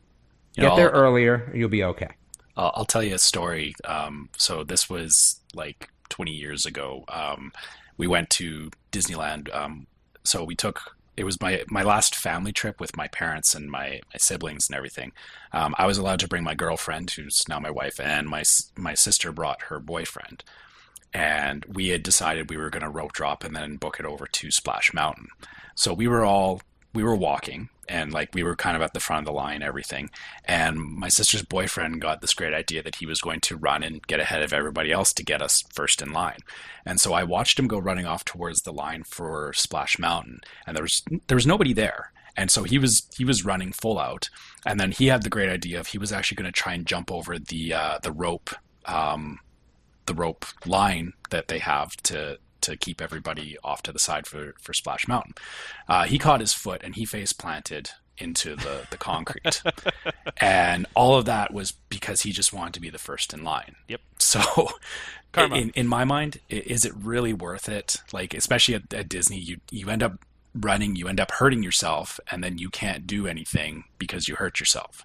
Like, well, and just don't exactly. and besides that, even if you're in the first 100 people on Soarin', you're still going to wait 10 minutes. Oh yeah. It's not like you're going to wait all that much more, if you're either, in the first 100 or the second 100. You're still going to get on pretty quickly, It's just, it's crazy, some of the things. I mean, even Toy Story, when that first opened, I've told the story before of rope dropping that, where literally they had all of the staff of Toy Story Midway Mania walk everybody over to the ride, like with a giant rope. And I've been through that. Yep. Yeah, and so which is the way to do it. I mean, if it's a safe way to do it, I'm sure people were trampling other people, to get there. So, which is, I'd probably trample somebody for that ride. It's pretty great. But anyway, let's move on because we're running out of time here. Well, I'm looking at this list, going, I don't know. I don't know what to do. So, who fast passes shows? We're gonna like spitball this and just shotgun it. Yeah. I have fast pass shows. I have. Okay. I don't really fast pass those usually. I just try to show up. Well, now that with the tier system, it almost makes sense to fast pass some of them. Yeah. What are we looking forward to? Wow. I've never bothered. I don't think I don't think we can even possibly answer this one in the time frame that we have. Yeah, let's move on here. Sorry, so we're gonna give you a preview though. Tom's gonna add these to later shows. So what are we looking forward to? Okay, pin trading. First of all, that's its own whole episode. Whole episode, yeah. That's its whole own episode. Wait, hold on. We missed something else. Oh, what do you bring to the parks? That's another whole episode. I think that would be a great episode because I think people would like to listen to that a few times. So let's maybe we'll talk about that next episode. We'll talk a little bit about because we've got some room there. So let's talk really quickly about Pandora again and make it very brief and about Guardians because I think this brings up a little thing. And if we don't talk about the Skull Mug, I know you're going to be like you're going to quit. I'm not going to get on the next episode. So. we're talking about the Skull Mug right now. We're actually going to just go right to the Skull Mug because go ahead, you go off. I'm going to mute you. You talk about the Skull Mug. I know you're excited. Well, I'm just excited. Again, there's always these little things that you can get at Disney, right? That are just unique, and maybe sometimes you want to bring home with you. And this new Dole Whip Skull Mug that's in the Magic Kingdom, right? Like, so the people are calling this stuff I never knew I needed. I would agree with that. It's a Dole Whip float in a like kind of, let's call it a souvenir skull mug that's kind of clear, kind of looks like cool crystal sort of thing. Like the crystal skull from Indiana Jones is what I think of. Okay. Yeah, and where can you get it at? It's just at the one place, right? The Tortuga? It's actually... Aloha Isle. Aloha Isle. Okay. Yeah, where you buy Dole Whips in Magic Kingdom. And, I mean, for me, can Dole Whip get better? Yeah, I mean, this just makes my Dole Whip better that I'm drinking it out of a skull mug. So. The only thing that I wonder about sometimes with all the mugs, 'cause I've seen some pretty cool Disney mugs that are just way too small for me to feel like I've gotten what I should be getting out of my mug. But yeah, I would say that this is something I'm looking forward to, and I could see coming back with 5 of these. Nice. But I don't know if I want the light up one. Like, I think the light up one's super duper cool, but not dishwasher safe. Hence the problem. The other one might not even be dishwasher safe either, but at least hand washing it, and I know that I don't have to worry about the light at the bottom. We got a couple of cups that we bought. We actually got the BB-8 cup, and I'm more than happy to just wash it by hand because it is very unique, and I'm willing to accept that. The other thing that has popped up is those Banshee toys are super popular at Pandora. I don't know if you guys have seen those. Yeah, I've seen them. They look awesome. They're completely sold out. So I don't know if they just couldn't get enough from made. I did just see a report yesterday that said there are some back. And so you're going to go and not be able to get one? Possibly, because there are some back, but they're limited color. But if you guys don't know what these are, it's a little Banshee that sits on your shoulder through a really clever little magnetic thing that goes under your shirt, and it stays up there. And it has a controller, so you can make its mouth move and its wings flap, and it's just the coolest. Like a puppet, how much are they? They're $50, I believe. Not so bad. It's actually not that bad. I mean, the thing is, with 3 kids, do I have to get 3 of them? No, I think I'd get 1 for myself. That would be about it. Yeah, you Sorry, should just kids. buy one for yourself, put it on your shoulder, and walk around all day, just Yeah. egging on your kids, like, oh, You look can how watch cool Dad. this is. That's probably what's going to happen. I'll be honest with you. But really quickly, so Pandora and Guardians of the Galaxy Mission Breakout both opened a couple weeks ago. We're a little bit behind because we only do every 2 weeks here. So, and Pandora, the line for Pandora, just to get into Pandora on opening day was 4 hours, just to get into the land. It was twisted all the way through the park and all the way to the parking lot, which is crazy. It's gotten a little bit better now, but standby times on Flight of Passage during the day are averaging 4 hours, which is insane. I couldn't do it. I couldn't do it either. I would just pass. Sorry, but I mean, I know hate to it's say that, awesome, but yeah, I couldn't do it. I just couldn't do it. You got a fast pass Flight of Passage. There's no other. I mean, I'm not waiting for 4 hours. Yeah, because I heard that the river thing is okay, right? But like, it's kind of not like Flight It's of a Small Passage. World. It's more just it's pretty. It's not. There's no thrill to it, right? So, but it's pirates and Small World. how is and all Flight of those the rides. Passage not going to just destroy you though? If you can't do Guardians of the Galaxy, how are you going to do Flight of the Passage? I don't. That won't bother me. Simulators don't bother me. Yeah, this is closer to Star Tours, I think. Yeah, and it's a lot of people have described it as Soarin' kind of on steroids, which I hate that terminology, but it's because everything's on steroids. That's up to a new level, right? But so everybody's saying it's kind of like that. But I don't think that one's going to bother me. We're going to see. I mean, I don't know. Maybe it will. Maybe I'll get sick on that. Who knows? Well, I'll come back with a report. I hate to say, but that would be kind of cool, right? That'd be a good story, right? The problem is it would probably shut down the ride, and then everyone would be mad at you. You might be kicked out of Disney, right? I don't know. Who knows? The right? ride seems to be doing a good enough job itself, shutting itself down. So they've had a lot of problems with breakdowns. That's another thing I'm starting to worry about because I'm only going for one day. Yeah. I'm a little nervous. Yeah, if they're shut down, then too bad, right? You might be, Oh, I mean, gosh. it seems like it stayed open at certain times during the day. The shutdowns have been temporary for the most part, but we got to move on here. So, and then Guardians of the Galaxy Mission Breakout been getting very, very positive reviews, considering the outrage that happened when they said they were going to close Tower of Terror and make it into Guardians of the Galaxy. But everybody has seemed to love it. I've watched videos of it. I know, Trevor, you have too.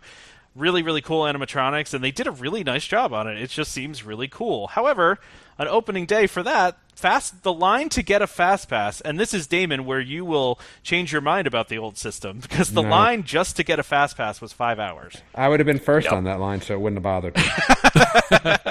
And then standby was 7 hours. See, I watched the video too. I mean, it looked good. I'll give you that, but the whole I don't know. I'm still not sold on the theming of the reason why you're in an elevator shaft. Just doesn't make sense to me in Guardians of the Galaxy.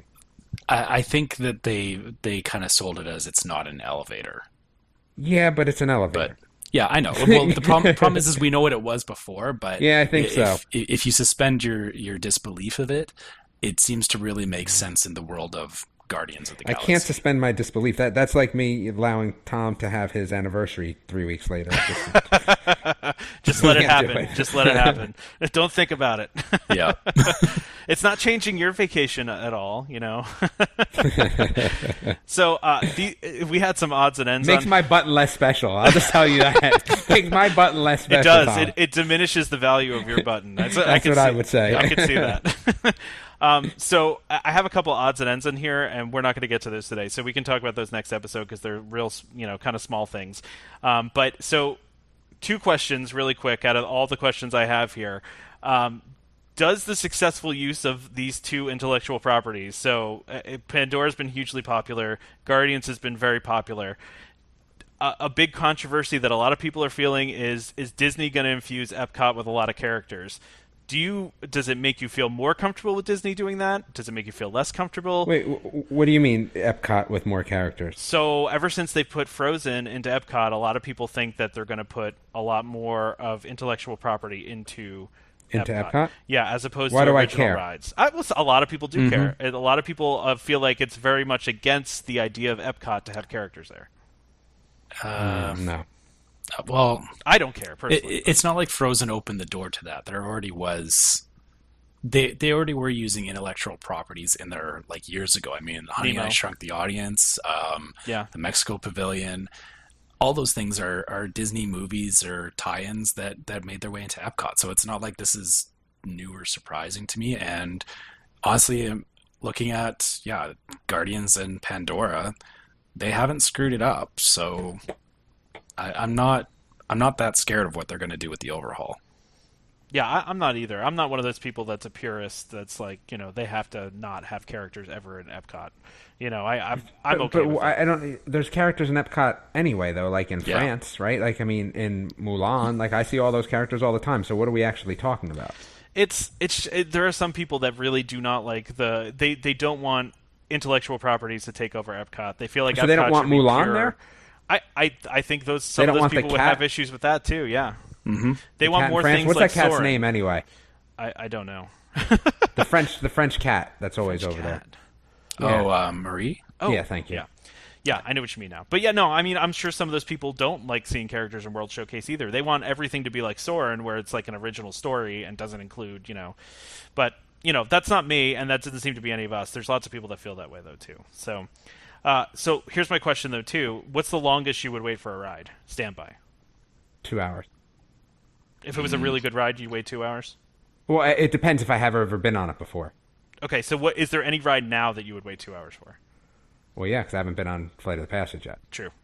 If you take Pandora out of the system, would I wait 2 hours for Toy Story? No.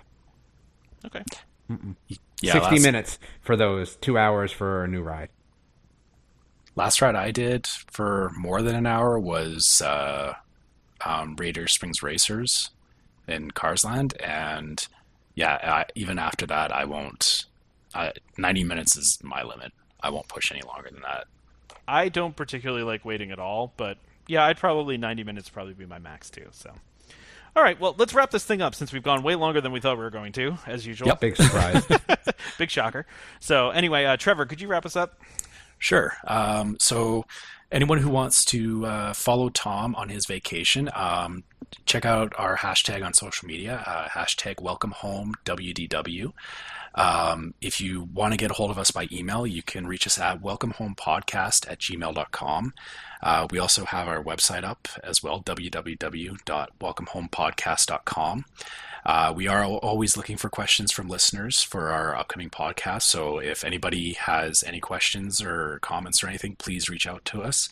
Of course, you can always find us on all of our social media places, Facebook at Welcome Home Podcast. You can find us on Twitter at Welcome Home Pod and Instagram at Welcome Home Pics.